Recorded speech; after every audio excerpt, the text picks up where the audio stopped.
दूसरा प्रेरणा किससे लिए? स्वामी विवेकानंद जी अपनी माँ के बाद दूसरा प्रेरणा किससे लिए? उनके यहाँ एक रथ जो कहते हैं, हम लोग देखते हैं ना, रथ टमटम देखते हैं, वो चलाने वाला उनके यहाँ था एक पहलवान। उसने पहलवान ने कहा कि मैं बजरंगबली का बहुत बड़ा भक्त हूँ। पूछा कि विवेकानंद जी जब नरेंद्र थे तो कि आपने कभी भगवान को देखा? उन्होंने कहा नहीं। क्यों नहीं देखा? मैं तो मोह में पड़ गया, शादी विवाह कर लिया और अपने परिवार में कर गया, लेकिन जब भी समय मिलता है तभी मैं बजरंगबली को याद करता हूँ। जब भी समय मिलता है तभी आप याद करते हैं? तो उस पहलवान ने कहा हाँ, जब भी समय मिलता है तभी मैं याद कर लेता हूँ। वहां से नरेंद्र ने दूसरी प्रेरणा ली और वो तप में लग गए, तप करने लगे, ध्यान करने लगे। बीच में ऐसी एक समय आ गई कि खेल रहे थे, कुछ बच्चे उनके साथ खेल रहे थे और छत पे जहाँ वो खेल रहे थे वहां सांप आ गया। सारे बच्चे डर के भाग गए। वो ध्यान में थे, आंख बंद था। उनकी माता को यह पता चला कि छत पे सांप निकला हुआ है, वहां नरेंद्र बैठा हुआ है। वो वहां पहुंची, देख रही है कि नरेंद्र अपने ध्यान में मग्न है, सांप वहां बैठा हुआ है। कुछ देर बाद धीरे धीरे सांप चला गया। तब जाके नरेंद्र को जगाई तो नरेंद्र ने कहा कि मुझे तो कुछ पता ही नहीं था, मैं तो ध्यान में था। धीरे धीरे ये सिलसिला बढ़ते जाता है। आगे चलकर रामकृष्ण परमहंस से उनकी मुलाकात होती है और रामकृष्ण परमहंस से मुलाकात होने के बाद सबसे यही पूछते थे कि आपने भगवान को देखा? रामकृष्ण परमहंस से पूछे कि आपने भगवान को देखा? उन्होंने कहा हाँ देखा। फिर मुझे कैसा देखा? उन्होंने कहा जैसे तुमको देख रहे हैं वैसे भगवान को देख रहे हैं।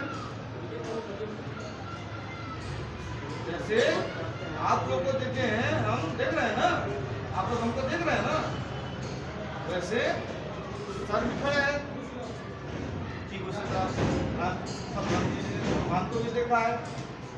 उसके बाद धीरे धीरे उनका ध्यान फिर आगे बढ़ता जाता है, आध्यात्म की ओर आगे बढ़ते हैं और शिकागो पहुंचते हैं। शिकागो पहुंचने के बाद 13-14 देशों का वो भ्रमण करते हैं। अंत में इंग्लैंड से फिर भारत आते हैं। फिर भारत आके बहुत सारे जो छोटे छोटे लोग टुकड़ों में बटे थे उनको जागृत करते हैं। अंत में कन्याकुमारी जाते हैं, वहाँ जो है उनकी मृत्यु हो जाती है। कन्याकुमारी जाते हैं, वहाँ से फिर वापस आके बेलूर मठ में आते हैं, वहाँ बेलूर मठ में मृत्यु हो जाती है।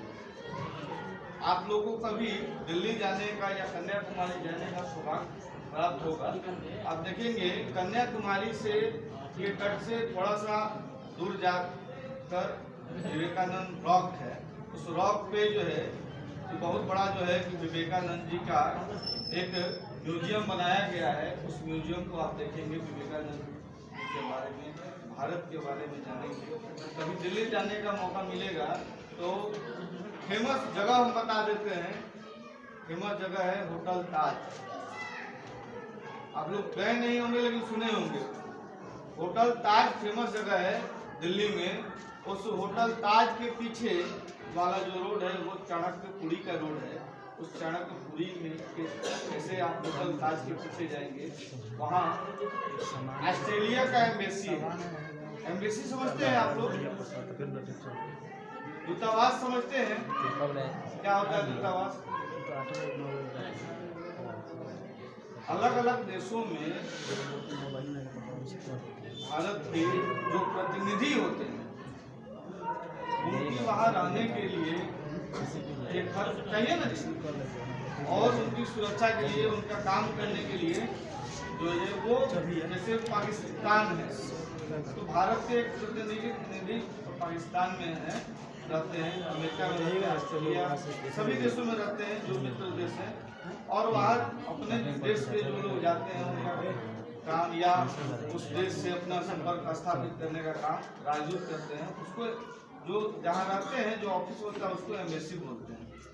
ठीक उसी तरह भारत में भी अलग अलग देशों का एम्बेसी है। तो भारत का भी में भी ऑस्ट्रेलिया का जो एम्बेसी है होटल ताज के पीछे है, चाणक्यपुरी रोड में, वहाँ विवेकानंद इंटरनेशनल फाउंडेशन है। पूरे विश्व के 47 कंट्री में विवेकानंद इंटरनेशनल फाउंडेशन का जो है कि काम इतना चलता है। वहाँ बड़े बड़े रिसर्च के लोग आते हैं, अपना रिसर्च करते हैं, अपनी किताब पढ़ते हैं। वहाँ आप जाएंगे तो देखेंगे 10,000 से ऊपर अलग अलग राइटरों का, लेखकों का विवेकानंद जी पर जो है कि रिसर्च किया हुआ किताब वहाँ आपको मिलेगा।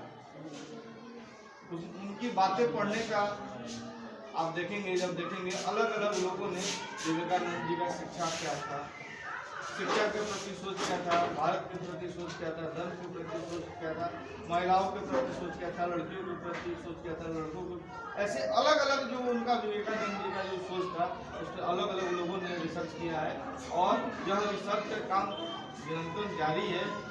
इसी चीज से अगर हमें आज विवेकानंद जी को सच्ची श्रद्धांजलि देनी है तो हम लोग को भी ज़्यादा नहीं, थोड़ा सा भी 1% भी अगर हम अपने में उतारे, पहला काम है आपका जो काम है उस काम को आपको सच्ची लगन से करना।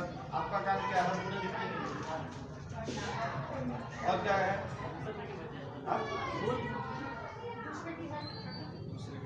और क्या है? अपने गार्जियन को और टीचर का रिस्पेक्ट करना, ठीक है ना? बस यही आप 3 अगर काम करेंगे तो स्वामी विवेकानंद जी के लिए इस उम्र में आपकी सच्ची श्रद्धांजलि है, सच्चा जो है ये आपका प्रेम है। इसी बात के साथ